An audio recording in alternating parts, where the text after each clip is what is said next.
सुधा अग्रवाल ने लिखा है, एनर्जी के दो फॉर्म हैं, शिव और शक्ति।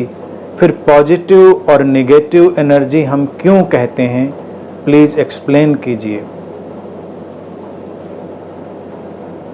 पॉजिटिव और नेगेटिव हम कहते हैं केवल एक्सप्लेन करने के लिए, लेकिन नेगेटिव में नेगेटिविटी, नकारात्मकता और उसका एक निंदा का भाव हम डालते हैं।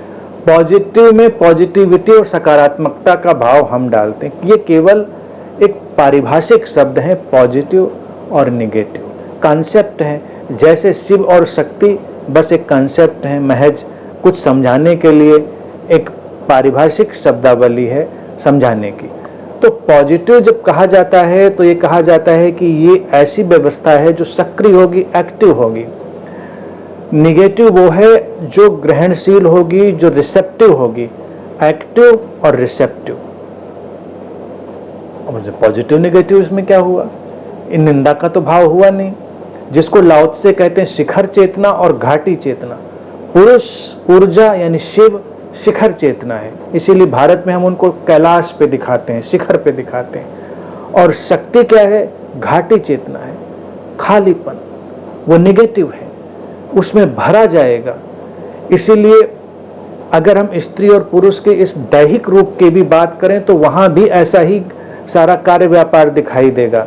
स्त्री गर्भ ग्रहण करेगी, उसको कैरी करेगी, तमाम उसके शरीर की प्रक्रियाएं उस तरह से होंगी, तो उसमें निगेटिव कुछ नहीं है। ये केवल समझाने का एक ढंग है, कंसेप्ट है। जब हम कहते हैं नकारात्मक शक्तियां और सकारात्मक शक्तियां, तो इससे लोगों ने एक जाल पैदा किया है। नकारात्मक शक्तियों का अर्थ ये हुआ कुछ ऐसी शक्तियां जो हमको परेशान करने वाली हैं, और सकारात्मक शक्तियां जो हमको बहुत अच्छा अनुभव कराने वाली हैं। ये हमने पैदा किया है। अन्यथा इस जीवन में कोई नकारात्मक शक्ति नहीं है और कोई सकारात्मक शक्ति नहीं है, केवल अलग अलग स्थितियां हैं। अच्छा अनुभव करते हैं आप या बुरा अनुभव करते हैं, ये आपके अपने अलाइनमेंट पर, आपकी समस्वरता पर, आपकी अपनी अवस्था पर, आपकी आंतरिक व्यवस्था पर निर्भर करता है।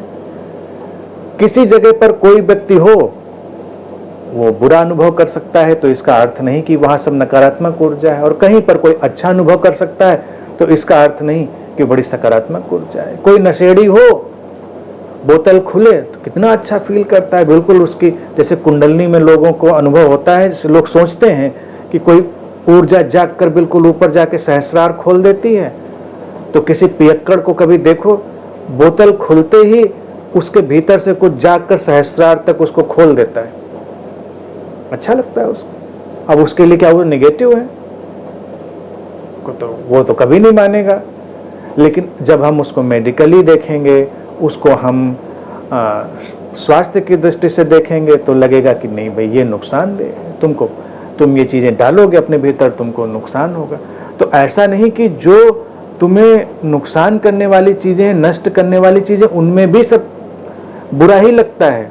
अक्सर देखो, तुम खाने पीने में भी देखो, जो तुम्हारे स्वास्थ्य को नुकसान करने वाली चीज़ें अक्सर तुमको सामने देखते ही बड़ी अच्छी लगती हैं, खाने में भी अच्छी लगती हैं, और जो तुम्हारे स्वास्थ्य को अच्छा बनाने वाली हैं वो तुमको बड़ी निगेटिव सी जान पड़ती हैं, कड़वी जान पड़ती हैं, बेस्वाद जान पड़ती हैं। तो क्या है पॉजिटिव और नेगेटिव? कुछ भी नहीं है, अलग अलग व्यवस्थाएं हैं, कुछ बताने के ढंग हैं। कैसे बताएंगे? अगर हम कहते हैं ऊर्जा के दो ढंग हैं, तो ये द्वैत को अभिव्यक्त करने के दो तरीके हैं। हमने शिव शक्ति कह दिया, किसी ने शिखर चेतना और घाटी चेतना कह दिया, आधुनिक शब्दों में हमने पॉजिटिव एनर्जी और नेगेटिव एनर्जी कह दिया। लेकिन पॉजिटिव एनर्जी और नेगेटिव एनर्जी कंट्राडिक्टरी नहीं है, वो कॉम्प्लीमेंट्री हैं, सब एक दूसरे को संभालते हैं।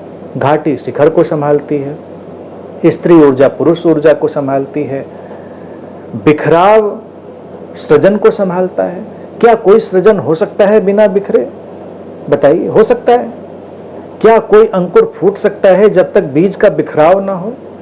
तो अंकुरित होना तो हर कोई चाहता है, बीज की तरह बिखरना कोई नहीं चाहता। तो हमने बिखरने को इतना नेगेटिव मान लिया, टूटने को, मिटने को नेगेटिव मान लिया, तो फिर वो पॉजिटिव जो हमारे लिए है एक अंकुर का फूटना, वो भी मुश्किल हो जाता है। तो इसलिए केवल अपनी समझ पर काम करें, अंतर्दृष्टि पर काम करें, और देखें कि जीवन में सब एक व्यवस्था का अलग अलग रूप है।